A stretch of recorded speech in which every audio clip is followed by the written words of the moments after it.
Welcome to the Powercat Podcast, presented by Fridge Wholesale Liquor.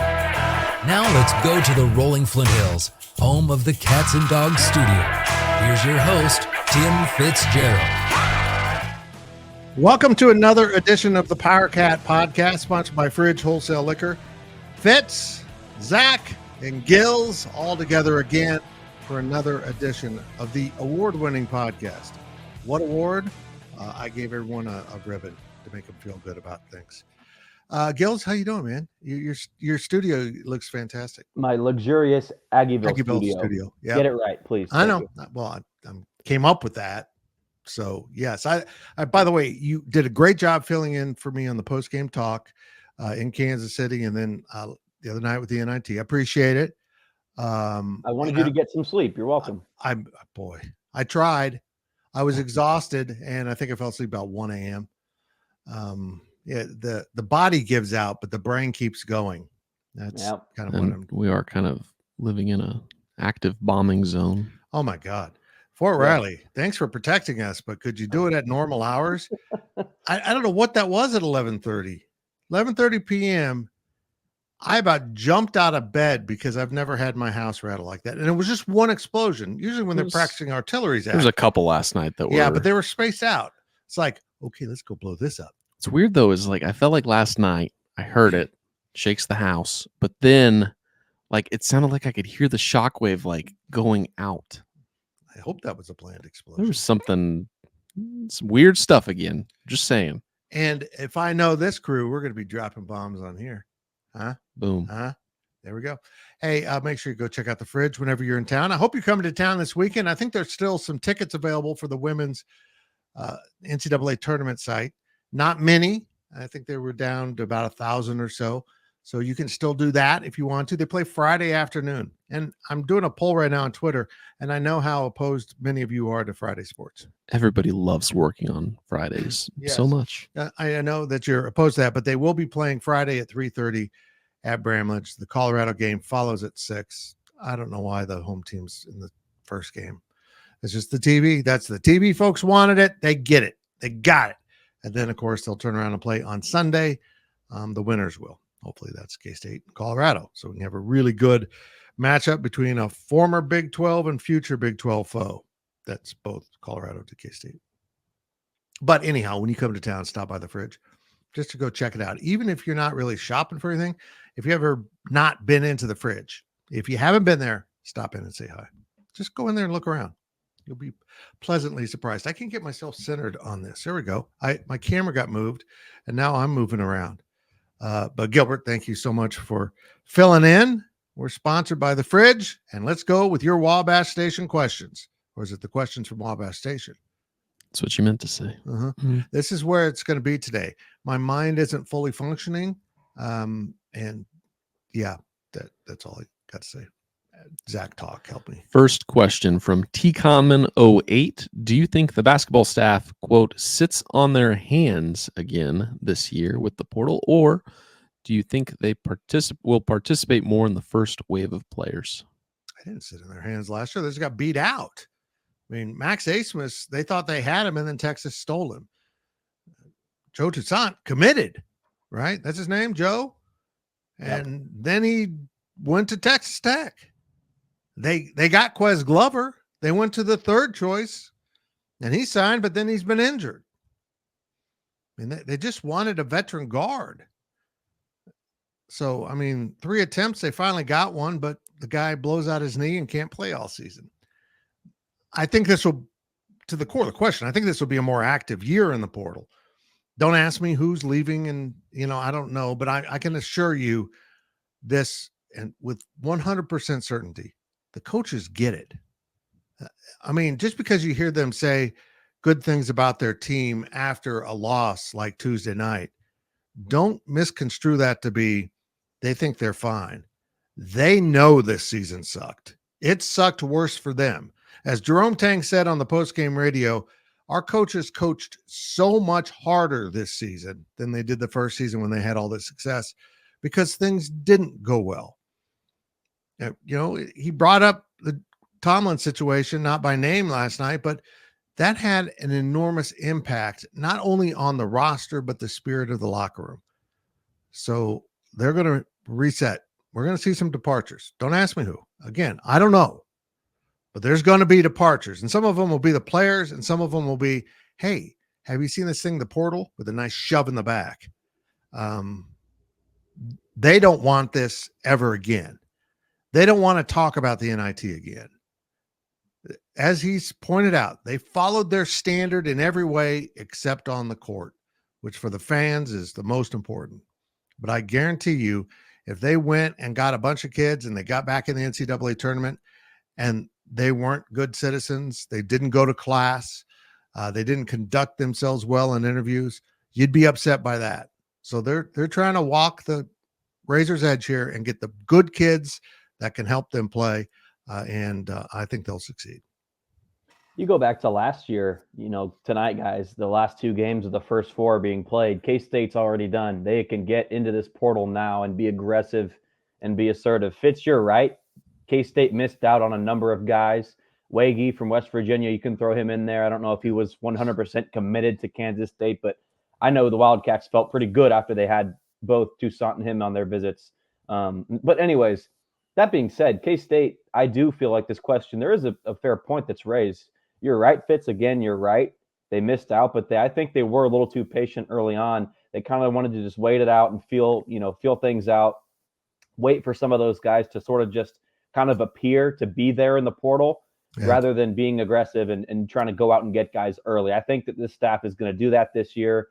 And I think they have to, right? You have the advantage now that your season's over. That's the one good thing about not playing in the NCAA tournament. Your season's over. You've got a head start on all of those 60-some teams, plus the teams in the NIT, right? You have the advantage here.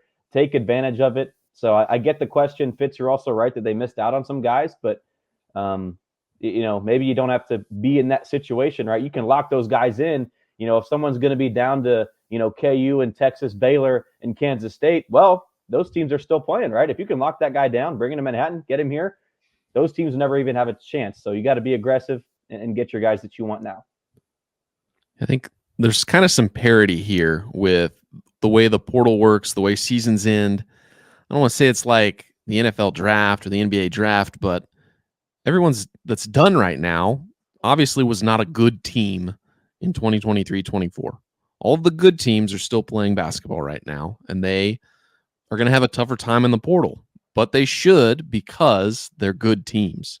This is, the perfect opportunity for K-State losing. They can focus 100% on next season and recruiting players that are going to make them better for 2024-25. So, last year it felt like they might have been sitting on their hands because they played 2 weekends. They played till the last day of the last weekend last year. So, they've got 2-week head start to get some guys. I think they may not have been sitting on their hands last year as much as just they missed out on some guys, but I think they're going to swing a little earlier than instead of watching some pitches go by. Yeah. I think that there's, they need to hit some home runs pretty early, and, the best time is right now when the portal is going to be at its largest.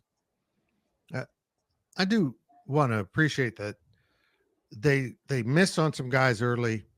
And so maybe your question is about that period when they got to the end and they kept saying, we're going to wait. I mean, they were working early, maybe didn't jump on it as immediately as they have this year. But I think the patience came from a false sense that another Keontae Johnson was going to drop in their lap. It worked so well to wait last time. And I don't think he was the only guy. I think there was someone else that came in late. They ended up with Will McNair, which we can say was a good addition. But I do think they're going to be after it a little bit more early and maybe not limit their pool quite as much as they did. But they get it. They know what's going on. They appreciate it. And if you're a fan and you have resources and you want to see them improve, hit up Wildcat NIL. That's just the reality of the situation now. If you're really passionate about basketball, getting better players and getting back to what they were a year ago, and you have the resources, give some money to Wildcat NIL and earmark it for basketball recruiting. So, Curry Sexton can take care of that for you, can help you out. But that's the name of the game now. Buying players is legal now. It's a sad reality, but the courts have made it that way. And so let's live in that reality and not be the guys that, as we have at Kansas State in the past, well, the rules should be this, so let's follow that. No, let's follow the rules that are being not only enforced, but they care about. Don't give the recruit candy. Give them a bag of cash. That's basically what the message is from the NCAA now, which is crazy. Color outside of the lines a little bit. Yeah. Don't be so neat and tidy. Don't do those photo shoots. Yeah. Just give them a bag of money. The first step, though, is determining what you need from the portal. Is this player going to be back? Is that player going to be back? Fitz, you mentioned it. We're not going to touch on that in here, but I'll give a little plug to the subscribers on Wabash Station. I've been providing updates on who I think will be back, who's going to be gone. So if you're not subscribing to the website, get there. But that's the first step. Is this it? We're not going to get into specifics, but is this guy going to be back? Okay. If he is, then we don't have to go hit this position as hard in the portal, vice versa for guys who are going to be gone. So the first step in all this, before you even get to the portal, who's going to be back from next year's squad? And you got to make those decisions quick. Zach, were you good? No, I'm saying let's get to the next question so we can kind of talk about that more. From Go State Kate, do the 3 true freshmen this year stay at Kansas State or do they hit the portal? Well, scare last night, Gills. A little bit. I don't know if that's even worth entertaining on this podcast, but I think but it happened. I'm sure you weren't the only one who noticed. Yeah. Buddy Rich had deleted all of his K-State pictures from social media, but I'm never one that wants to make social media the end all be all, right, for somebody's decisions. Who knows what goes behind that. And that's why sometimes you don't even want to entertain that stuff, but it is true. It did happen. But as of today, we're not going to get into specifics, but I think all 3 freshmen, Buddy Rich, Day Ames, and RJ Jones, I've got confidence that those 3 guys will be back. Day Ames is pretty dang obvious, guys. The way he played throughout the latter portions of the year, starting in every game for the last 10, 12 games. And then he played really good in the NIT game. He played really good against Texas in that game in Kansas City.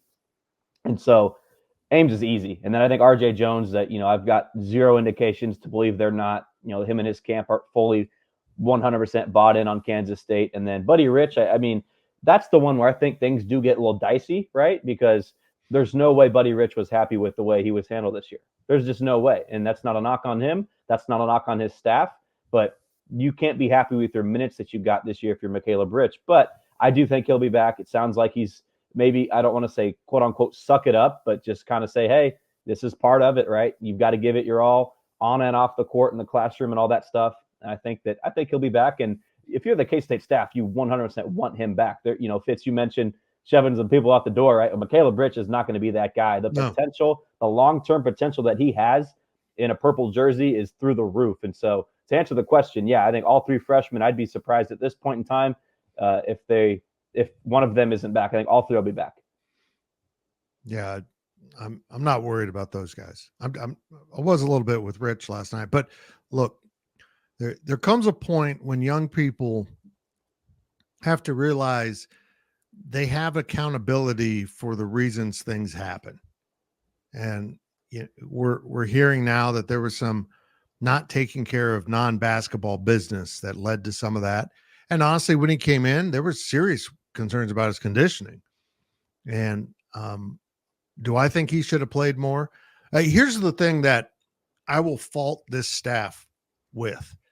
They kept clinging to the hope that the guys that should have been really good would get it together all the way through Kansas City. And I kept coming back to this. I tweeted this on Tuesday night. I'm watching veteran players blow defensive assignments that they know damn well what they're supposed to be doing and win.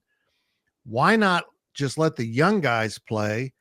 And you might still have those blown assignments, but it's teachable. They can get better from it. If you're a 4th-year college basketball player and you're half-assing it out there, I don't want you in the program. I want to move on. I'd rather do what Oklahoma State did and got Mike Boynton fired, is go young. than watch some guys that should be really good not be good. To watch guys that are getting 30 plus minutes a game dribble the ball off their own damn knee. Give me a freshman making an ill-advised pass from which he can learn every day of the week. That's my one criticism of how this staff handled this roster. Would they have ended up with a better record? Probably not. But I think the homework done would have helped them down the road in the future. The second they realize this group ain't it, they should have shifted more to young guys.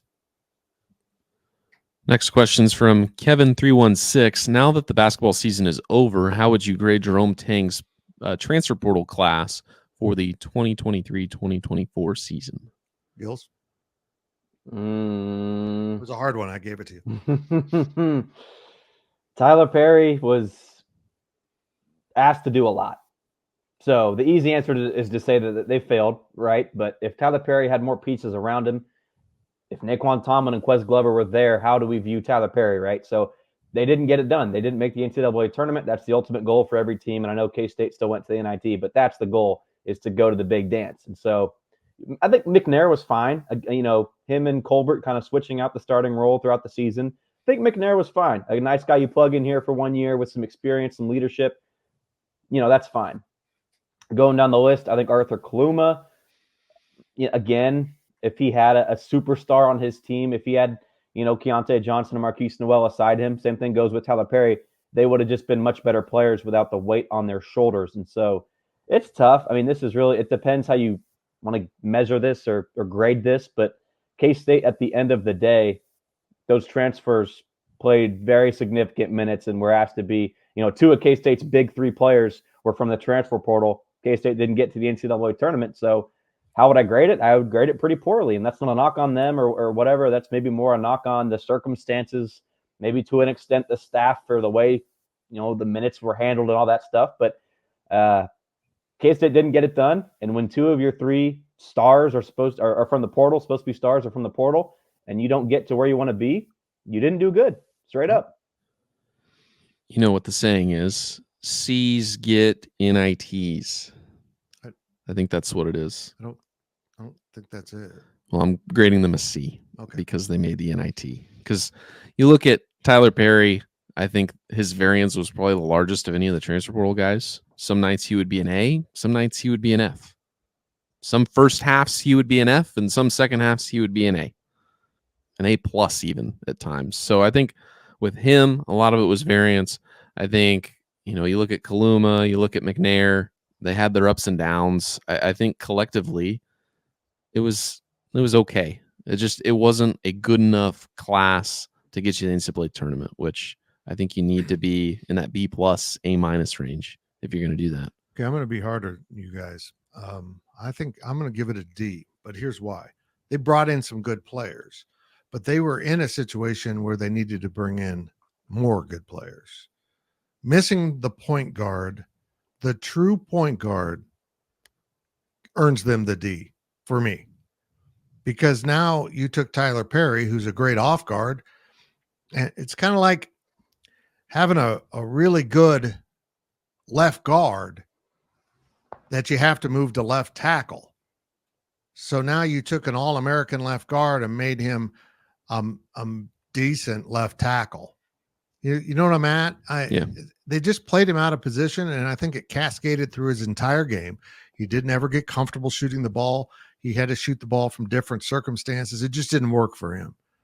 I liked McNair, except at times, you know, if the basketball was your enemy, you want to give it to Will McNair because you'll never see it again.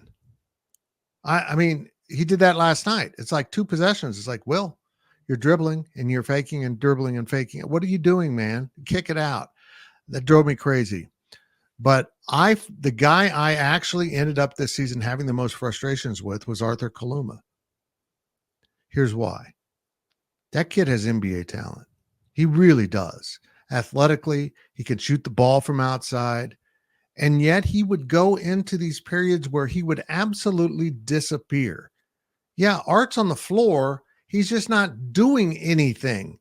He's doing the bare minimum on defense and rebounding and then shot faking and dribbling and doing duck around. That's all. That was his offensive game. And then he'd have to pass it out or make a mistake. I'm most disappointed in him because he should be declaring for the NBA. I don't know if he'll be back. I mean, he left Creighton, and I've got Creighton going to the Final Four. By the way, did I mention we're going to pick the bracket in the second half of this podcast? I think Creighton is better without him. How? I think he's got so much potential. That's why I'm disappointed in him. Can you make that noise again? Doodle Bob? Mignoy.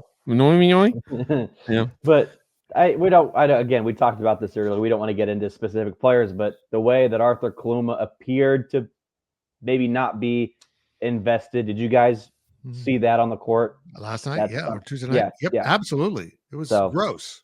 He grabbed bench the last, 15 minutes of the game or 10 minutes of the game. And, the camera caught him and McNair, slap dicking around at the end of the bench, talking about stuff that was probably disgruntled.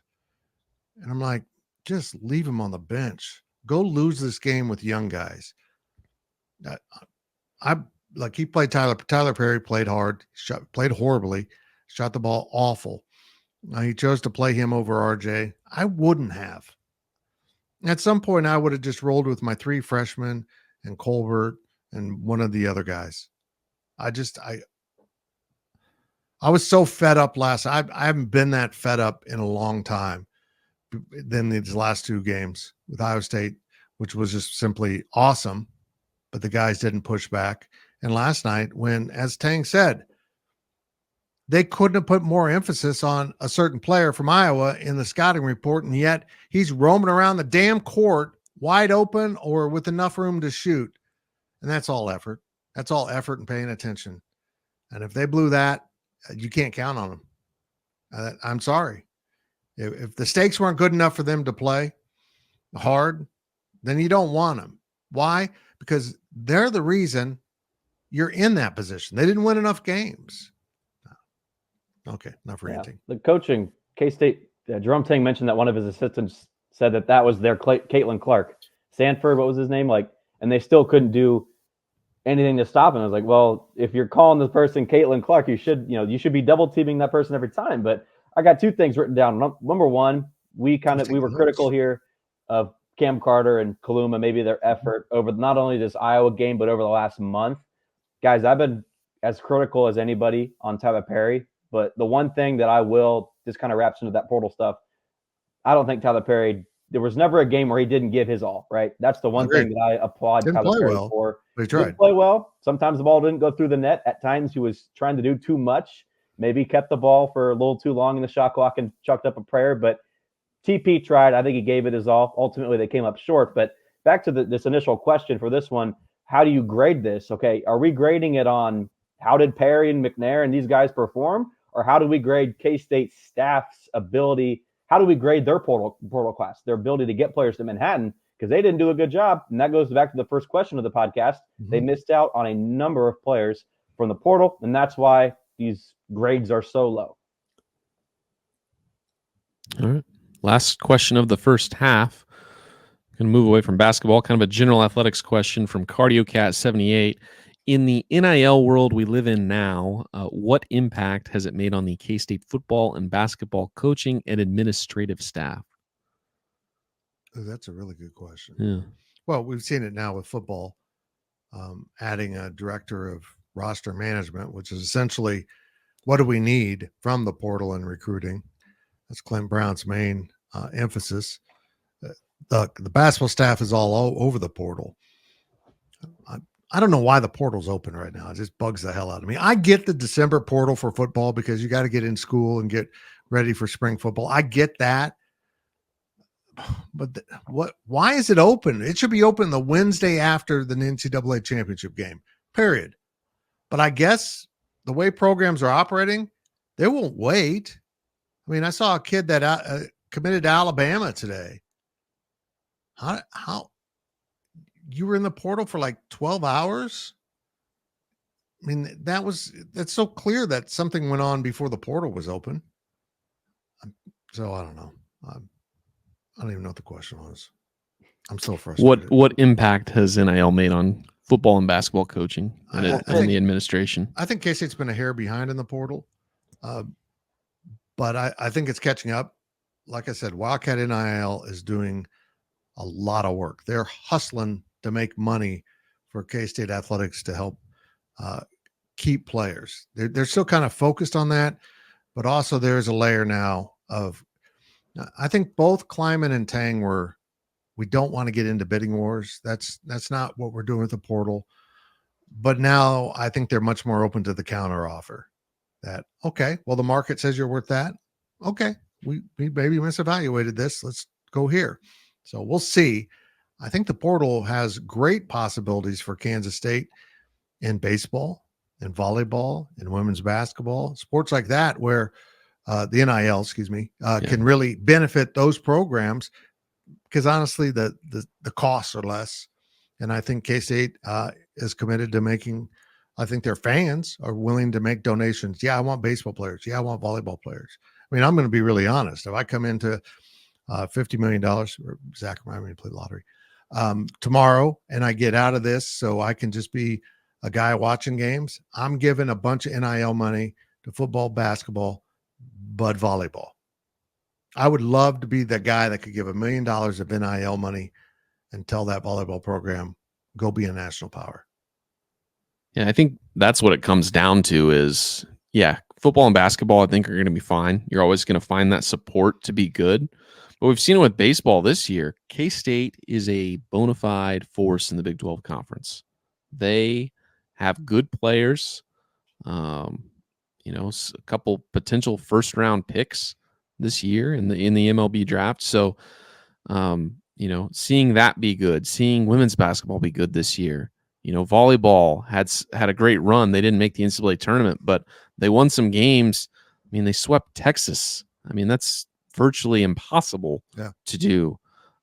So if K-State can improve as an athletics entity, it's not just the football and basketball, but when you can compete in a couple other sports such as baseball or volleyball or women's basketball, I think that's really where the NIL is going to help, because you probably won't have to pay as much versus men's basketball and football, but there's value there. K-State fans want their teams to be good, and they want to care.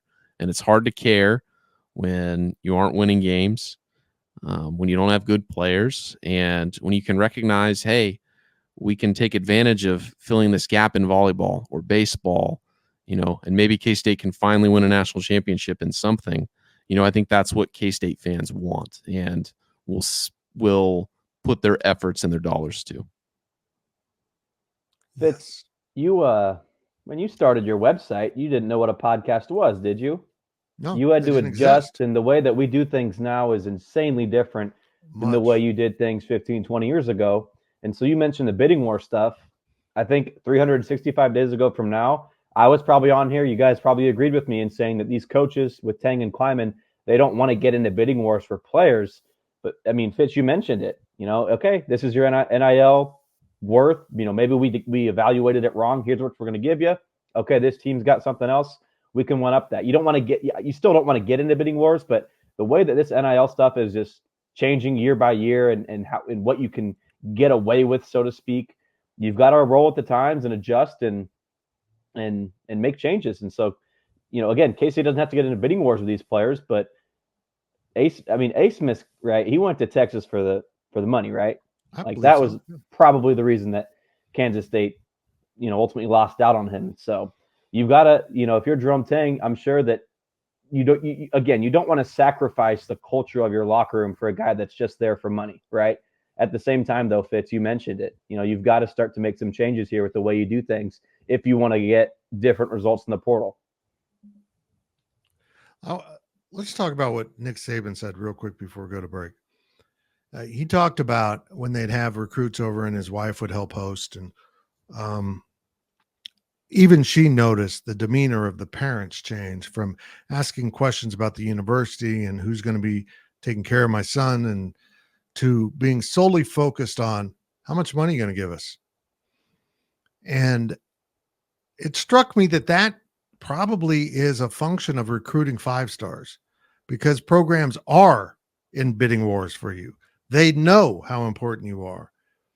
But when you're a kid coming out and maybe you're a difference maker, but not a superstar, you're not an NBA guy, let's say that in basketball, and that's your sole focus, get the hell out. I don't want anything to do with you. You're not invested in the team or the school. You're invested in yourself, and it's all about yourself. You're going to be a problem in the locker room.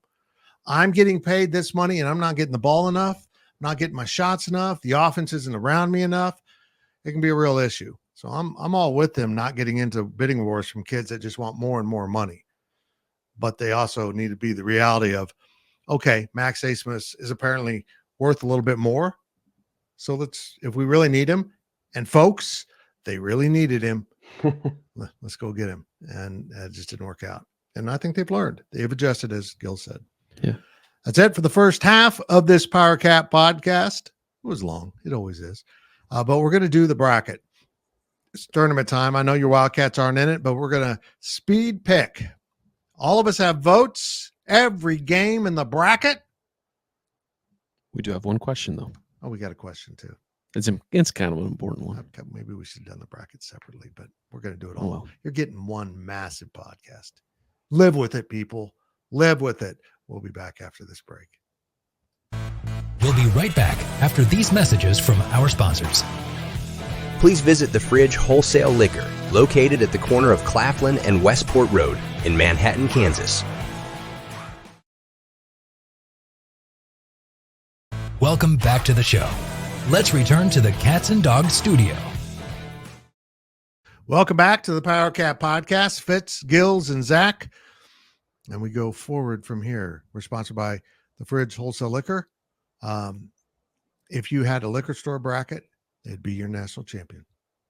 But we got a question before we do the actual bracket. So the bracket's not sponsored by the Fridge. That's sponsored by greedy people at television networks, which is our employer. Never mind. The rights holder? Never mind.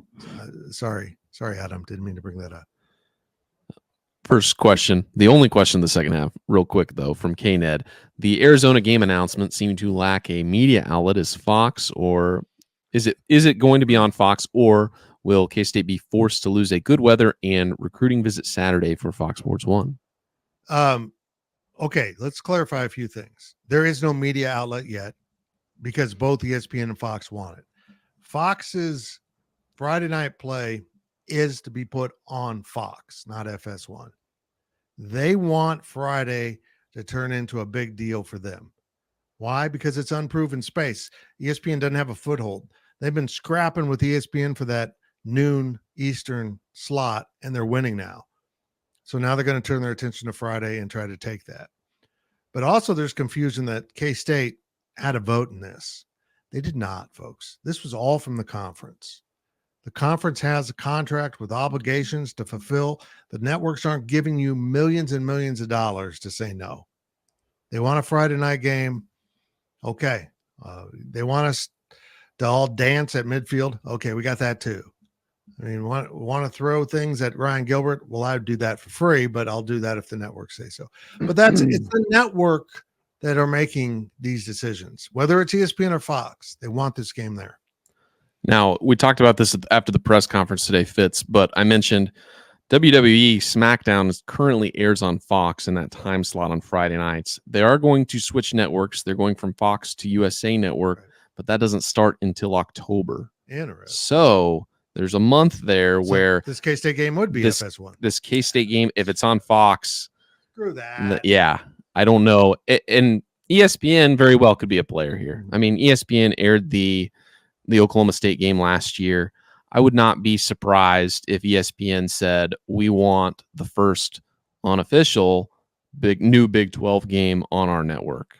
Also, if you're ESPN, let's try to build up a little insulation here around what we're programming on Friday nights. This is going to force ESPN to stop airing throwaway games. Yeah. On Friday, and to air good games, and to say, hey, we're going to have a good game basically steal what Fox is attempting to do before they can do it. I mean, or go head to head with two good games. I mean, there's no reason there shouldn't be two good games on a Friday night. It's good for beer drinking. It's good for college football fans, whether you are a K-State fan, a Big 12 fan, or not. If you like watching college football and good quality games on Friday nights is good for the sport. Yeah. I want to be clear. I'm not dismissing the thoughts of all of you who are upset that there's, distraction from Friday night football and things like that. But this is where we're going. As a conference, the Big 12 has to find any angle it can get to create an advantage in the ratings. And I'm going to do a long video on exactly why this is so important, because I don't think people are quite understanding that this isn't just about, well, this game would be on maybe ESPNU on Saturday, and the ratings wouldn't be that much different. That's not what's at stake here, and I'll get into that later. So, yeah, and I think from the high school angle, though, if you are a KC Metro or a Topeka team that plays 2 or 3 games a year on a Thursday night, I really should go through and count how many different teams played a Thursday night game, whether it was home or away. There were plenty of games in the state of Kansas last year that were played on Thursdays or Saturdays. I mean, if you're sharing a stadium, which is the reality in Olathe or Blue Valley or Shawnee Mission, you're playing on Thursday nights. I mean, that's the reality of it when you share stadiums. So, if people are upset that, you're ruining Friday night football, if you're sharing stadiums, it's already ruined for you. You're already playing Thursday night games. I don't see, especially if you're Manhattan High. I saw in the reply to K-State's tweet that they were upset about Lawrence Free State will be playing Friday night that night in town. I mean, move it to Saturday. Quit bitching. You have no control over this. You control what you can control. Yeah. Move the damn game. Move it to Thursday. Move it to Saturday. It's just almighty. I don't understand. They took your time slot. Great. Take the other time slot. Just swap. It's not a big deal, in my opinion. But back to the point on Fox and SmackDown and FS1. Yeah, if I will be upset about that move from Saturday to Friday if it is on FS1, because SmackDown is still parked on Fox during that time slot. What if? Now, hold on. This is an idea. A crossover event in which SmackDown's happening at middle of the field.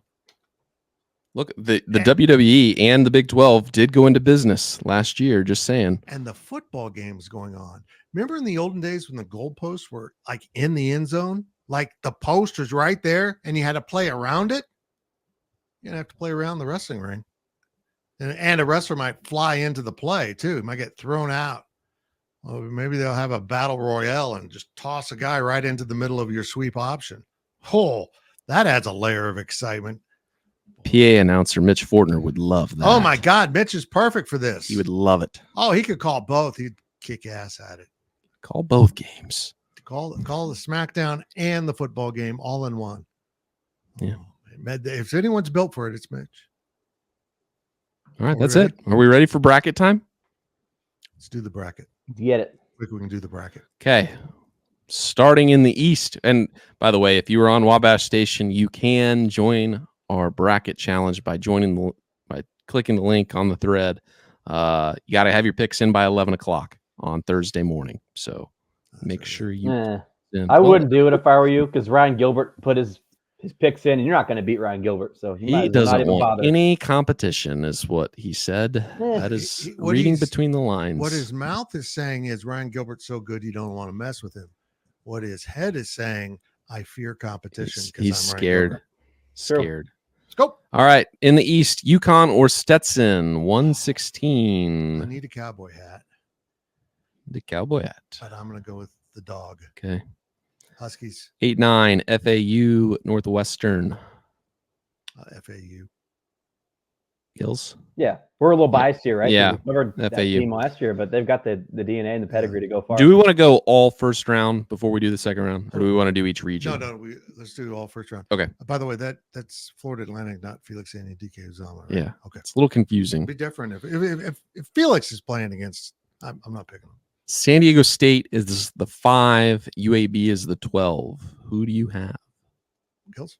I'll go San Diego State. Yeah, I'm going. That's fine. Auburn, Yale, 4-13. I'm going to go Auburn. Although, what if a math contest breaks out? I think I use that joke every year. Still Auburn.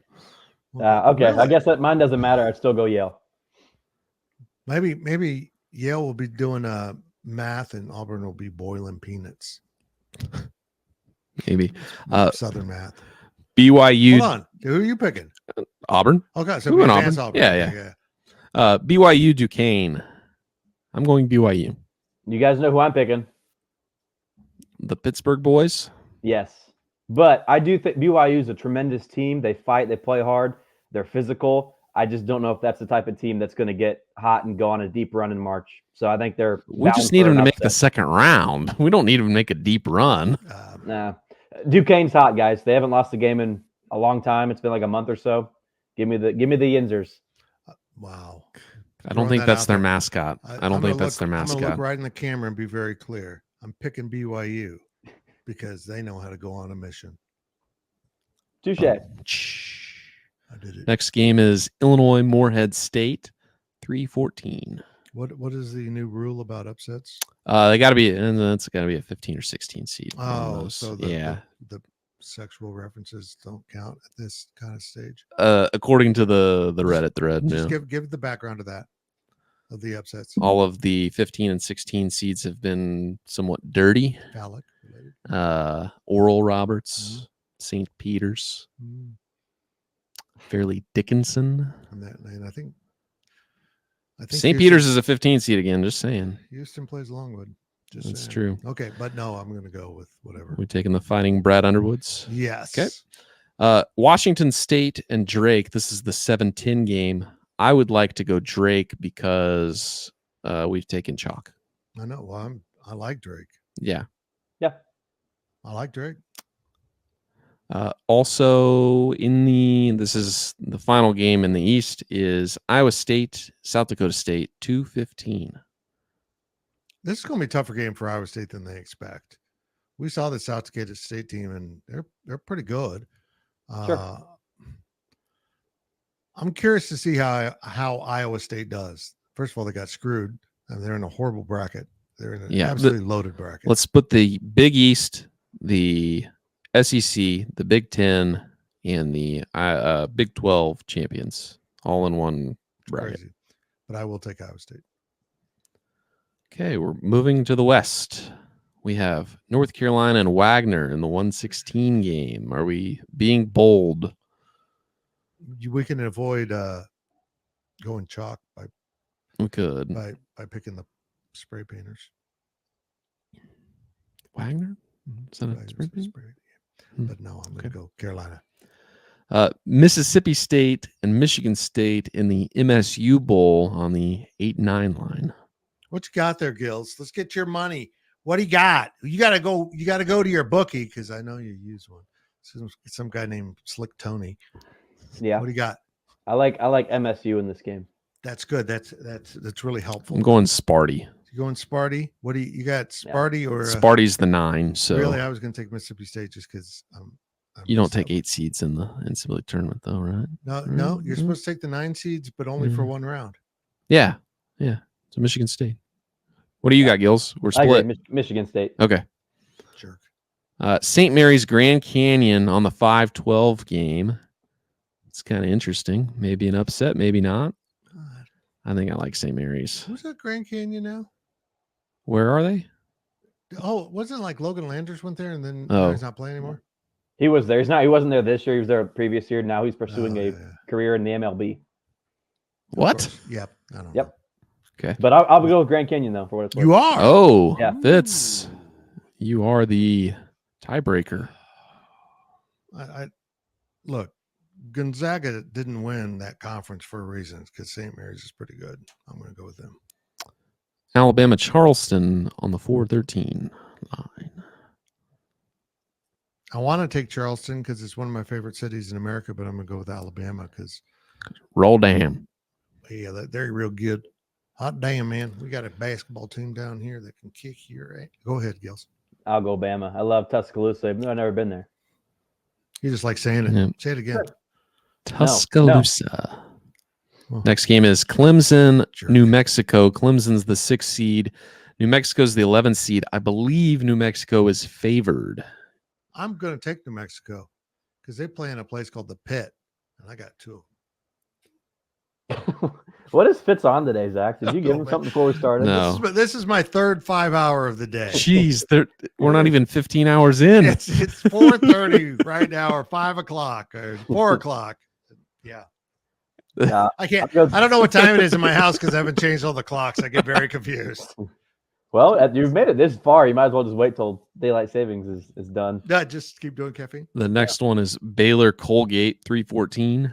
So, are we doing New Mexico? Did you agree with that, Zach? Yeah. Oh yeah. Ugh, I already get outta clicked here, it. guys. You guys are done. You Done. want Clemson? I do. Yep. Why? Because he's a loser. Give us a breakdown of why you want Clemson. Give us like 2 It's minutes They're not necessarily going to analysis. the Big 12. It's not about Clemson. It's more about I don't believe in New Mexico. I don't know if that's a team that should have been in the field. Hmm. Wow. More deserving than Virginia, though. Sikkim. Is that what we're doing? We went Sikkim. Oh, yeah. Sikkim. Okay. Dayton, Nevada on the 710. I believe Nevada's the 10 is also favored, at least from my memory. If it's not, it's very close. It's within a couple points. Gil, since you got outvoted last time, just pick this one. Dayton. Yeah, that's what I want. Oh, okay. I'm going Nevada in my other bracket, so Okay. I'll beat this. You do you. Arizona and Long Beach State. Long Beach State's coach is fired. He is doing this What a- for free. Dan Munson, right? It started the Gonzaga dynasty, gets fired, but he can coach out the season and they win their tournament. But I'm going Arizona. Big Me time. too. Go Cats. We move to the south on the right side of the bracket. We have Houston and Longwood. Oh, man. Oh, God. Gills- Fitz. Got- Keep your Gills- thoughts to yourself here. Gills, you always pick the Longwood. I'm Goodness. going to go Houston. Me too. Good. Okay. It's Cougars devoured Longwood. We have the Trev Alberts Bowl in the 8-9 game between Nebraska and Texas A&M. Both NCAA committees are sickos because they give us this in the men's and women's bracket. Oh, I didn't see it in the window. Yeah. Freak. Sickos. A&M's really good this year, aren't they? No. Who's the seeds? Nebraska's the 8. Texas A&M's the 9. Nebraska has never won an NCAA tournament game. It ends this year. It ends this year. Fitz's favorite basketball player that he's seen all year, Tamanaga, he's going to go off. Oh, my God. Pat McAfee show loves him too. They went off the other day. Hey, why did that reporter just walk on the court and slap a player? It wasn't just any player. That guy bugs the hell out of me. He needed to be slapped. Who? What? The point guard. For Oh, Nebraska. Oh, you're yeah. the reporter. Oh, Oh, I thought you were hate it. talking about an actual reporter he went and just somebody. bugs me.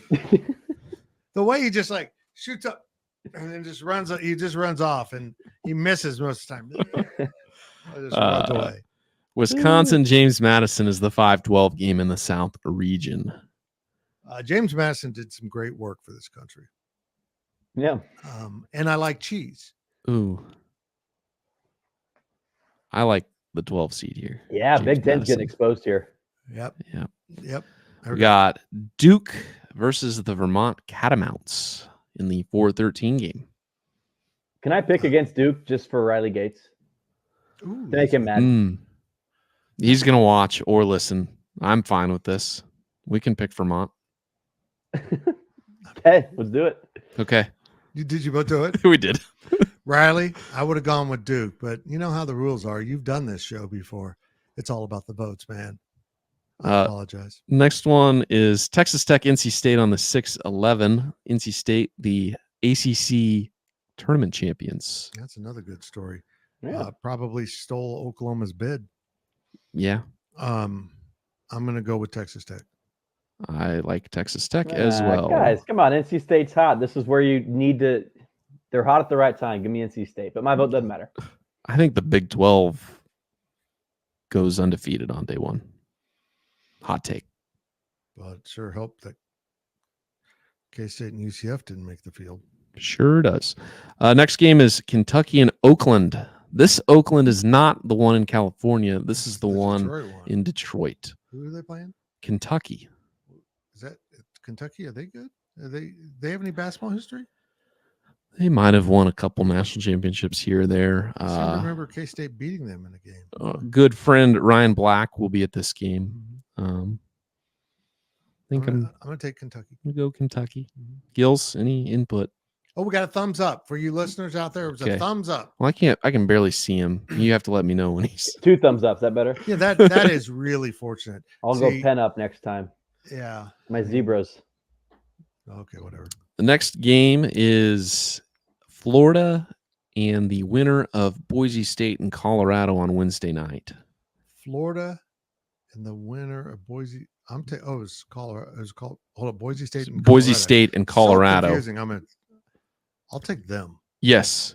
I saw two.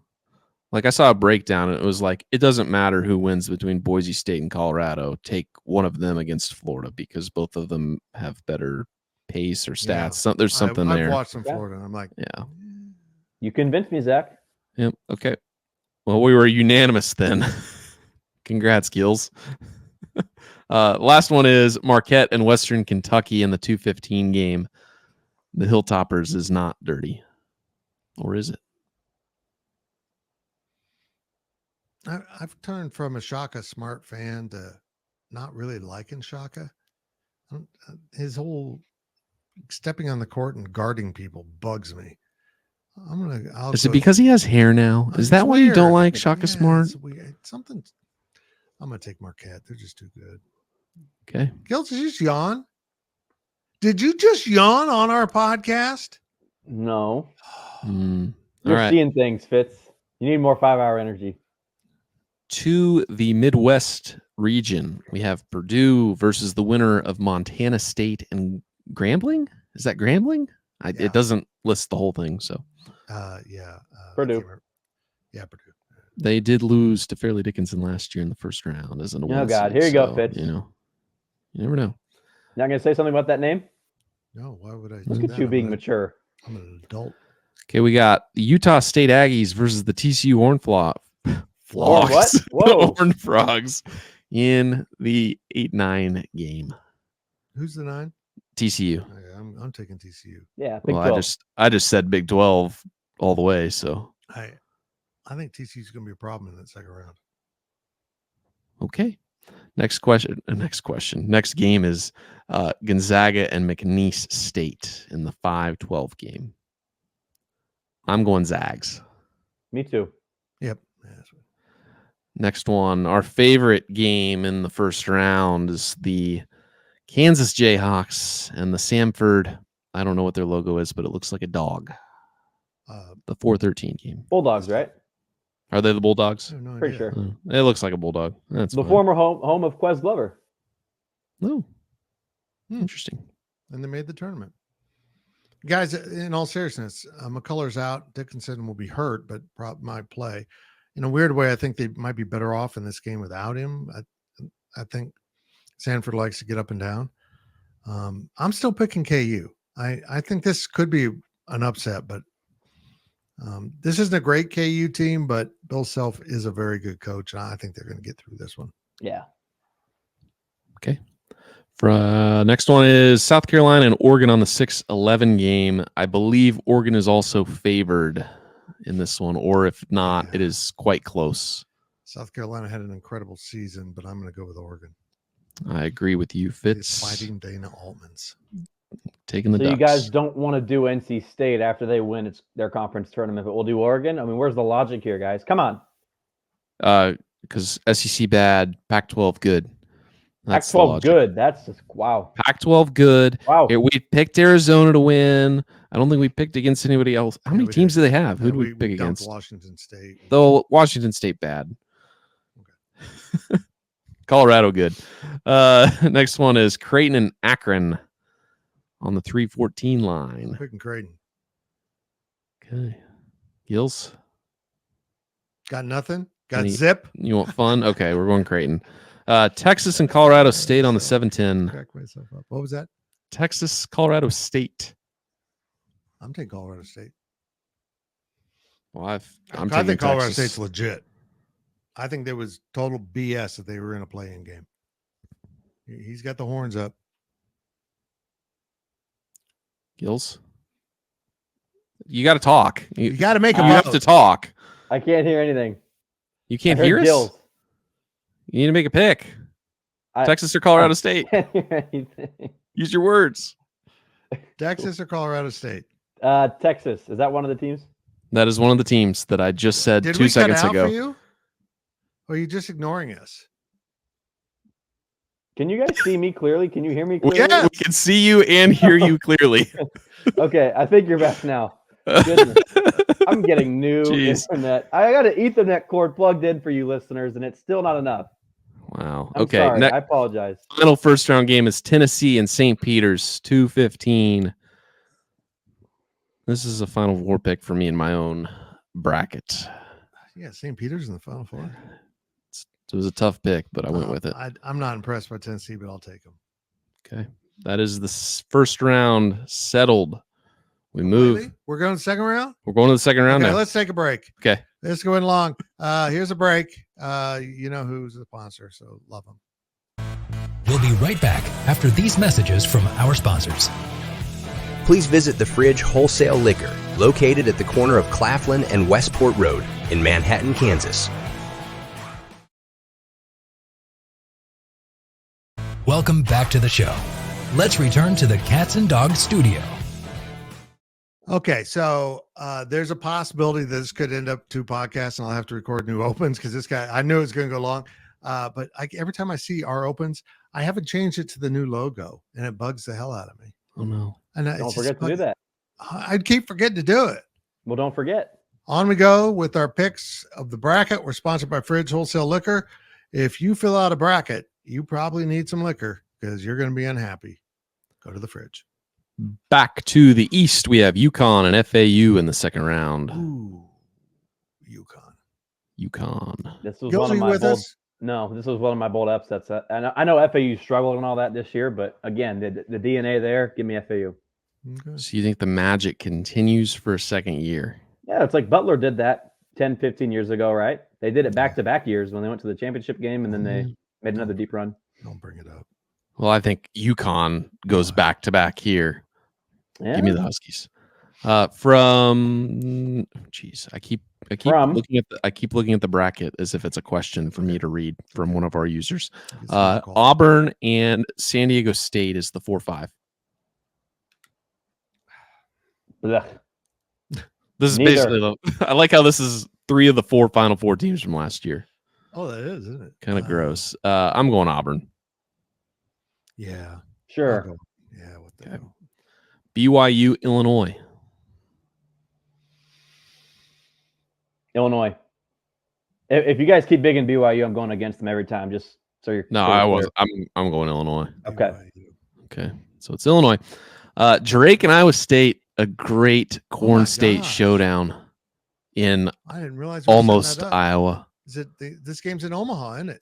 just across the river from the great state of Poncheros. That's what the state's food. That's the state food. Now that of they're- Iowa. Now that they're losing their state convenience stores. Why did Drake get rewarded with playing so close as a 7 or 10? Who's I yeah, agree. they're I didn't 10. think they were going to do that. And yeah, Yeah. they're the 10s, so the 7s had a huge disadvantage. Well, part of it is there were so many upsets for at-large bids that this is the first year I think ever that the 7-10, the 10 line is a play-in game. That's insane. I know. That's It insane. used So to be 12 and 11 games. yeah, so Now it's all 10. And the other thing that happened to them is BYU was supposed to be a 4 seed, but both of the 4 seed brackets play on Sunday. The regionals. So they're like, we got to move them to the 5 line just in case. So well, the 5 line is playing with the 4s. So they'd have to move them off the 5 to the 6 is what you're saying. 4 and 5 are equal because they'd play on the Sunday if they won. I Yeah, don't even know what I saw. I'm just making shit up. maybe. From jeez. So we're going Iowa State or Drake? Cyclones. Okay. The Twisters. We've gone Iowa State. Move to the West. North Carolina, and Michigan State. A blue blood, made for TV matchup. I take the blue team. North Carolina. Hard Yeah. target. I got North Carolina. Okay. Yeah. Alabama or St. Mary's? I'll go St. Mary's. Gills? Sure. Not Okay. so much for my love for St. Mary's, but for my Hatred of elephants. Yeah, especially the crimson ones. Yeah. Crimson elephants scared the hell out of me. Yeah. Every time I see one. I'm with you there on St. Mary's, though. Baylor and New Mexico. Baylor. Yeah, Baylor. Okay.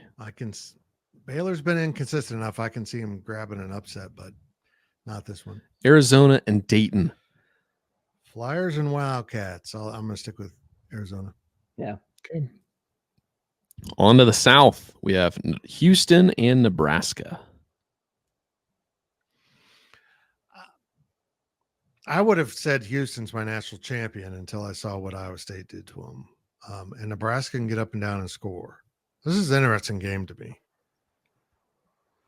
But I'll still go Houston. I think they're really good.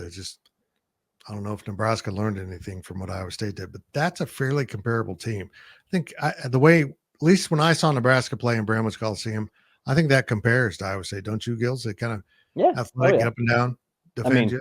Fred Hoiberg, right? So, yeah, I agree. But I think Houston, not that they weren't fully trying or bought in for that game in Kansas City, but you're gassed. You're playing consecutive days.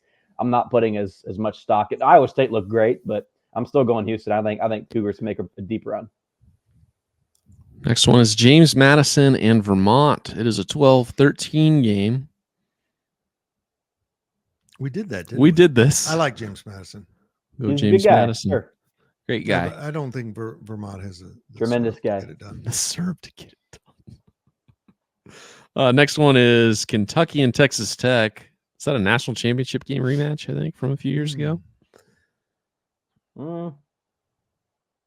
Tech played Virginia then, didn't they? Maybe. I don't remember. It was a Final Four, I think. Okay. They played at one point. What do you got, Gills? Did they not? I don't know. I'll go Tech. I'll rep the Big 12. I'm going Kentucky. So it's your pick, Fitz. I'll go Tech. We're going Tech. Then we have Marquette versus the winner of Boise State and Colorado. We'll make it easy. Yeah. To the Midwest, we have Purdue versus TCU. Could you say Purdue again? Purdue? Here we go. I'm going to go TCU. I think they'll run that giant monster into the dirt. Hi. Give me that creepy mascot. Hi, dude. You saw him in the background there? I did. There he is. Sorry, what were we talking about next? Again, I forgot. I took Purdue. Fitz has taken TCU. It is your pick, Gills. I'll take Purdue. Okay. Oh, dang it. Why did you do that? Oh, no. We're out of here. Okay. Next one is Gonzaga and Kansas. I'll take the Zags. Yeah, me too. Again, Kansas, shorthanded. Give me Gonzaga. Yeah. This tournament for KU is like K-State in the NIT. You're there as an also-ran, basically. Mm-hmm. Next one is Creighton and Oregon, the Dana Altman Bowl. Wow, it is. I got Creighton. Sure, me too. Okay, we're going Creighton. I like it when you say sure, like, okay. We have the UT Bowl between Texas and Tennessee. The orange team. Which orange? Which Pantone would you like? Which SEC team would you like? Good one. Oh, Tennessee. I don't trust. Okay. Yeah. Texas. We're going Vols. On to the Sweet 16. UConn or Auburn? UConn. UConn. Okay. Illinois or Iowa State? Iowa State. Okay. I wasn't planning on picking Iowa State to win this much, but I like that Yeah. matchup for Iowa State a lot. Gills, opposition? I mean, Iowa State's a team that absolutely can lose in its first game or can make a run deep like we're talking about here, but I'll stay with Iowa State. If they're hot, if they make it this far, I think they can keep winning. North Carolina or St. Mary's? North Carolina. I'm going St. Mary's. I'm too. That's my team that's going to make a run here, St. Mary's. Goodness gracious. They're a 5 seed, right? Yeah. Okay, it's not that big a deal. It's not a big deal. Baylor or Arizona, future Big 12 game? Silence filled the air. Tension. I'm going to go Baylor. I'm going to go Arizona. Gills, you're up. Yeah, I don't want to be the I don't want to be the one to decide it. Again, Big 12. Let's make Jerome Tang happy here. If he's listening, let's go Baylor. Okay. Baylor. We move back to the South. Houston or Mr. Madison? Houston. El Houston Ola. Okay. Marquette or Tech? Marquette. Marquette. You got Marquette? Yeah. Okay. Yeah. Purdue, Gonzaga. I'm going Purdue. I'll go Gonzaga here. Okay. I got to go Purdue on that match. The way you guys feel about St. Mary's is the way I feel about Gonzaga. Gonzaga is capable of making a deep run. When's the last time St. Mary's has done anything in the NCAA tournament? Well, guess what, Gills? You just got outvoted. Wah, wah. That was a special sound effect. Tennessee, Creighton is the last Sweet 16 game. Creighton for me. I'm going Creighton here. Tennessee. Oh, okay. Okay. We advanced Creighton. Outvoted. All right. Elite Eight, UConn or Iowa State. God, that'd be a great game. It would be. And I took UConn. Iowa State. I did take Iowa State in my other bracket, but I'm I'm going UConn. good with UConn here. St. Mary's or Baylor. Ooh, is that really who we picked That's out? really who one. we picked. We're going Baylor. I'm going Baylor. I don't know what you guys want, but Okay. We're going Baylor. Baylor just made the Final Four. Yep. Baylor has made the Final Four. I wouldn't have seen that coming. Houston or Marquette. Houston. Houston. Okay. Purdue or Creighton. Creighton. I'm going Creighton. You want to say anything, Fitz? Well, I have Creighton on my bracket, but the bracket I picked was thinking KU would take out Purdue because I feel like KU has the guy that can compete. They have competed against each other in Yeah. the Big Ten. But Creighton into the Final Four. How about that? So our Final Four is UConn, Baylor, Houston, and Creighton. There's worse Final We're going Fours. to end up with UConn and Houston in the championship, aren't we? Unless we don't. Okay, let's vote. UConn or Baylor. Who you UConn. got? UConn. Yeah. UConn. Houston or Creighton? Who you got? Houston. Okay. Okay. We have UConn and Houston. I think Houston wins the national title. I've thought that even, and here's my weird thing is after getting beat by 28 points in the Big 12 championship by Iowa State, I think it made it more likely. They're not carrying a winning streak. They're pissed off. They saw some of their weaknesses exposed in front of them. I think it helps them. I think they're going to win this national title. Houston's who I picked as well. And mostly because they've gone on 36 10-0 runs this year. They go on more than one 10-0 run per game that they play, basically. K-State had a 10-0 run in the second half last night. Good for them. Really helped. That's it. We just crowned. We do need a tiebreaker for total See, combined Houston final Cougars. score. So we do need something. Well, Houston's in it. So what do you think UConn scores? I mean, 100. exactly. It's going to be a low scoring game. If Houston's in it. If Houston's going to win, I'll take. But also, this is a tiebreaker just based on the national championship game score, regardless of what our teams are. Just saying. I typically go with 130 just to Nice play it 65, safe. 64, Yeah. 66 game. That I'm fine with that. 130 is good with me. Okay. 130. It's about what time we started this podcast. It's now like 6 o'clock. Yeah. The picks have been saved and updated. We are in our own bracket pool as the Powercat Podcast. There we go. That podcast went 1 hour and 10 minutes or something. It's a long one. We're done. I got nothing more to say. Thank you for listening. Thank you for being supportive, and thank you for accepting Ryan Gilbert, even though he's got some issues. Hey, Gills, anything to say for yourself? No, I do not. This have has anything. been a GoPowerCat.com and Spirit Street production. Please support this show by subscribing to this YouTube channel or follow us on your favorite podcast platform.